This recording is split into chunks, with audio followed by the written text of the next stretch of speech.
31 मार्च होवेगा, कोई हसेगा कोई रोवेगा। ये एक पुरानी आई 31 मार्च ने स्कूलों के निकलते हैं नतीजे।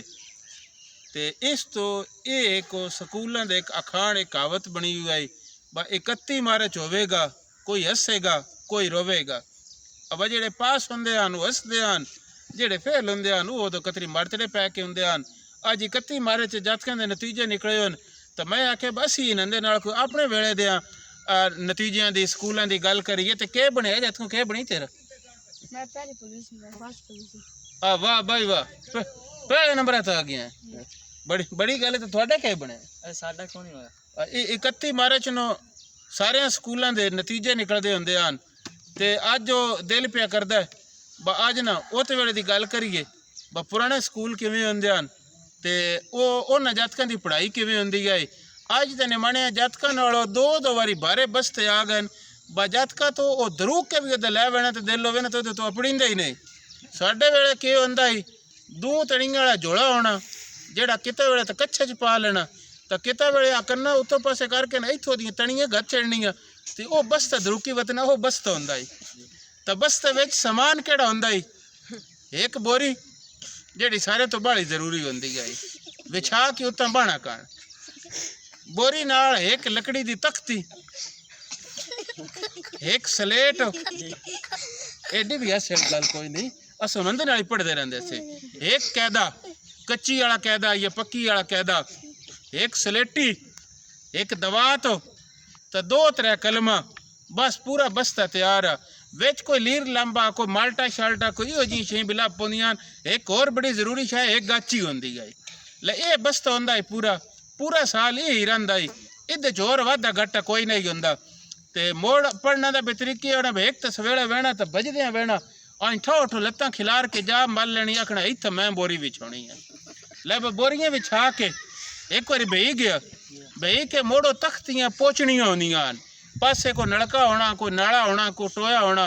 उतो तख्ती गाची नाल पोचनी ते पोच के मोड़ ओ तख्तियां नाप के ना तो वो हथ विच उसनूं जुलारे देने बावा लगे ते नाल एक गीत पढ़ना तख्ती सुकाउणा दे गीत हुंदा ही वो सुरी नाल पढ़दे आन जेड़ा जेड़ा भी सुरा होया मेरे वर्गा वो भी वो सुरी नाल पढ़दा ही तख्ती सुखदी ही ता आई। ते मेरा दिल पे करदा मैं तुहानूं सुणावां वो तख्ती ना हुलारा देना ते नाल पढ़ना सुख सुख सुकाणीए काले कपड़े पाणीए 12 वट्टे चाणीए एक वट्टा लोहे दा पानी पींदा टोए विच कूपी तख्ती मेरी सूकी। वो तख्ती देने हुलारे 5-7 बार ये पढ़ना हवा लगनी ते वो तख्ती बनी सोक मोड़ विखाना आखना वेख मैं सुख सुकाणी पढ़े मेरी तख्ती सोक नहीं गई। एक और भी होंदा ओ केड़ा चूहा मेरी नहीं ओ वत्सर चूहे खड़ कर मेरी वारी जब कर ओ तो सुनेंगे वो केतले पढ़ना होंदा है। मोड़ जितले जातक होवे ना वेले मोड़ ओ स्लेट जेड़ी होंदी है वो स्लेटा दे आसे पासे वो एक नीवी जा बार्डर जिहा बने होंदा है अंजे खाली जी बनी होंदी है जेड़ी स्लेटी निक्की कूली होनी वो विच रखनी इंज करके वो स्लेट हलाउणी तो उस खाली विच बजाउणा वो जिद्दी जिस वल बजाउण लग पौना दूजन कोल बनवनी सौड़ उस मुड़े के गल पढ़नी चूहे चूहे खड़ कर मेरी वारी जब कर मोड़ भाव अगला 5 मिनट खेड़ता रहे वो पढ़ी रखना तो जितले ओदी स्लेटी वो निकल के बाहर वंज पौनी ने वारी बहनी तो उतले फुलना वेख मैं आखना चूहे चूहे खड़ कर मेरी वारी जब कर पढ़े तो वारी वंज ही नहीं हो रही ये होना। तो माऊ प्यू दी कापियां तो खर्चे जेड़े कराने होंदे ये कोई नहीं होंदी स्लेटा थी इमला लिखी इमला लिख के ते मोड़ जितले स्लेट भरी गई मोड़ो पानिया शानिया वाला को पिछा रवाज को सूफा नाल उत्ते मिटाने वाला आया नहीं तो जात कंदे ही होंदा स्लेट सामने रखी उत्ता थू की थी गिब्बी उत्ते रगड़ी स्लेट वत साफ ला मोड़ नवे सिरे रखने लग पे ये मतलब वो सिलसिला होंदा ही मोड़ जितले वार जुमेराती तो अगर टप्पे आई ना ते उतले वत पढ़ना जुम्मे वाला दिहाड़े स्कूलों हटना तो सारे ही पढ़ते होंगे होना अज दी दीवार फेरी लितरां दी मार परसूं छुट्टी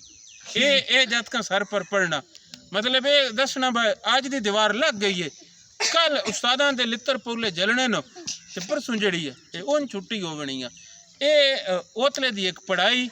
ये स्कूल और ये खेडां और ये सिलसिला ना बारे बसते हैं ना इतने कापियां दे खर्चे हैं ਅੱਜ ਤੇ ਸਕੂਲ ਵਾਲਿਆਂ ਜ਼ੁਲਮ ਲਾ ਲਿਆ ਨਾ जब तक पढ़ी जमा कराना किताबों दी 1300 दी होनियां माड़ा बंदा तो पढ़ा ही नहीं सकता उतले माड़े चंगे दा सारियां दा इक्को जिहा जोड़ा इक्को जी बोरी ते ओ सिलसिला होना मुड़ दवातां बनाउणियां ओ दवातां बस्तें च बिठी नहीं रहना बस्ते शाही होने ते ओ जद तक भी पढ़ लेंदे आन ते केईं ओ टाटां ते बह के तो तख्तियां पोच के ते स्लेटां ते इमलावां लिख के पढ़े होए वड्डे अफसर भी लगे होन इस वास्ते जरूरी कोई नहीं ब पेंटिंग वाले स्कूलों च पढ़े वड्डे अफसर बनते हैं ये तो जिस हीला कर लिया उस्तादां दा एहतराम कर लिया तो चंगी तरबियत हुई अल्लाह पाक उन बखत लेंदा है तो वो भी उच्चियां टल्लां च वसन लग पौंदा है टाला और टल्लां उतले टाल नहीं उतले टल होंदे टल्लां दी भी की थोन गल सुनी सांग ये गल्लां होंदियां ये बातां होंदियां ये रौनकां होंदियां ये शुगल होंदे हैं पढ़ाई दे एडे मुकाबले कोई ना होंदे जद तक हस खेड भी लेंदे हैं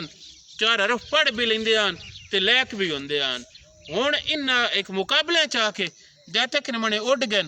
खज्जल हो गए तो कोई वो इज्जत एहतराम वो गल्लां लभदियां कोई नहीं ये अज 31 मार्च आई तो दिल कीता बजातका नाल गल करिए वत साडी किस अगली गल्लां ताईं तुसीं उड़ीक रखसोगे उतने ताईं सानूं इजाजत दिओ रब रख।